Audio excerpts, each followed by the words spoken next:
Hi, my name is Al Green. Not that one, but the struggling guy who was in the music industry for years trying to sell talent and songs to agents. The agents befriended me and taught me techniques that I want to pass on to you through my program, which is called You Can Talk, You Can Sell.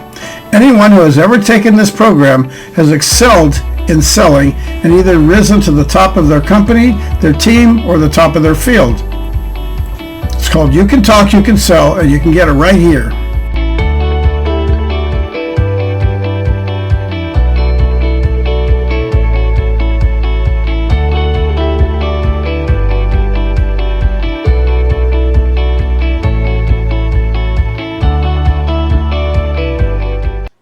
Do you ever feel like you're in the wrong place?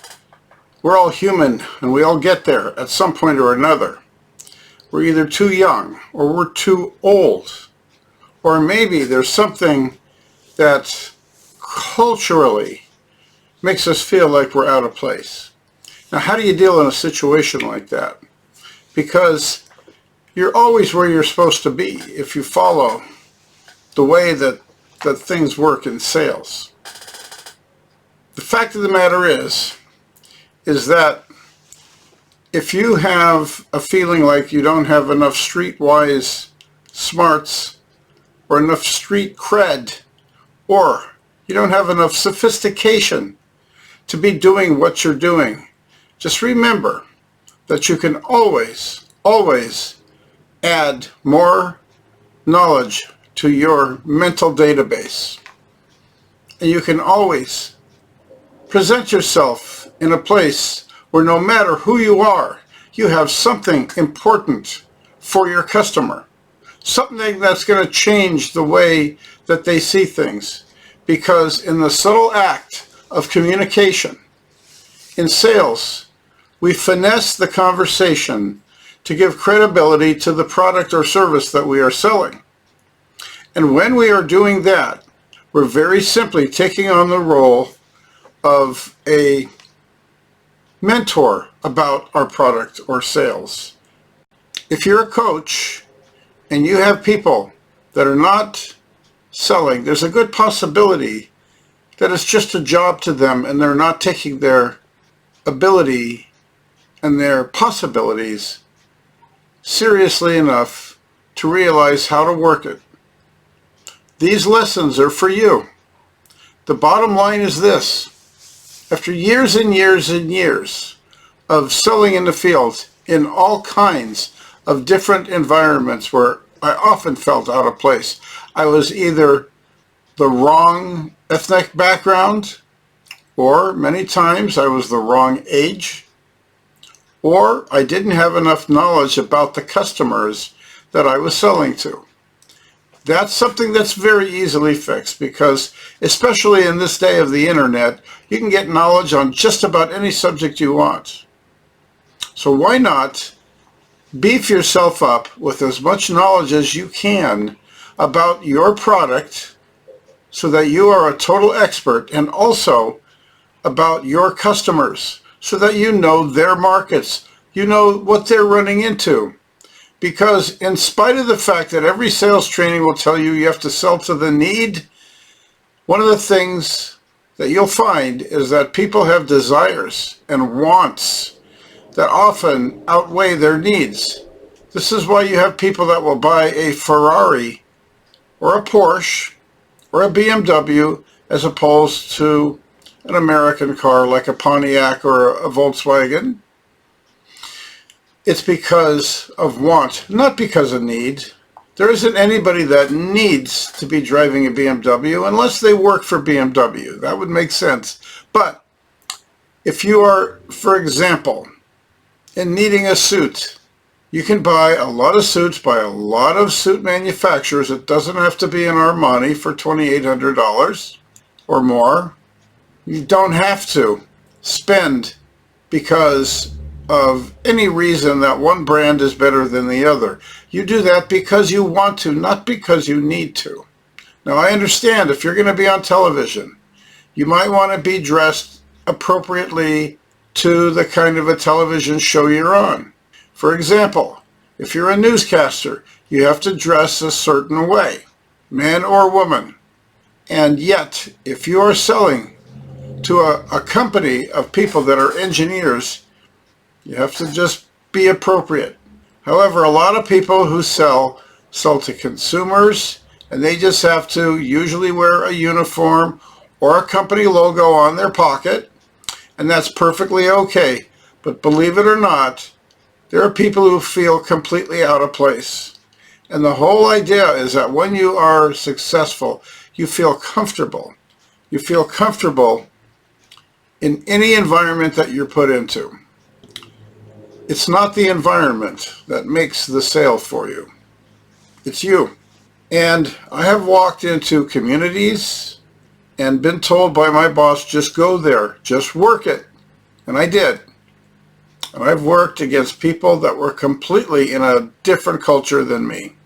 I run into people who have variance in their ethnic background, their skin color, the kind of mental place that they're in compared to myself.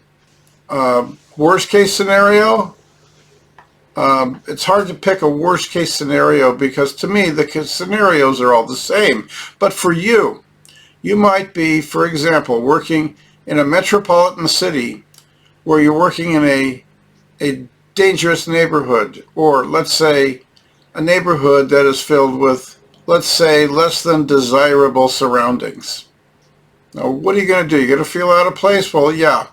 If you are wearing a three-piece suit with a tie, chances are you're going to feel out of place. However, if you wear a Levi jacket or you wear something that makes you look like a regular person out on the street, you might feel a little more comfortable. But are you really? Because when you get inside of those places that you want to talk to the people, it doesn't really matter who you are as long as you present yourself as being comfortable where you are. Because there are people who go out in sales and they fear what they're doing, and they fear the environments that they work in. And I can understand that. That's perfectly understandable. I've worked with people like that, and it's been my job to help them get through that. So I go out into the field with them, and we actually went in to see customers, believe it or not, in tenements, and I mean real tenements, where you walk into the building and just the feeling of being there is very oppressive. I can only imagine what it's like to be a person who has to struggle. And everyone who struggles, everyone from any background, has within them the ability to take a job in sales. It's very easy to do. I said earlier, they try to tell you to always sell to the need. The need is not always the number one thing that a person wants to buy, because people don't want to be sold, people want to buy. And need is not the greatest thing. Desire is what they want. As said earlier, a person buys a Porsche or they buy a Ferrari because they want one, not because they need one. If it's transportation, you can get any car. You can rent a car.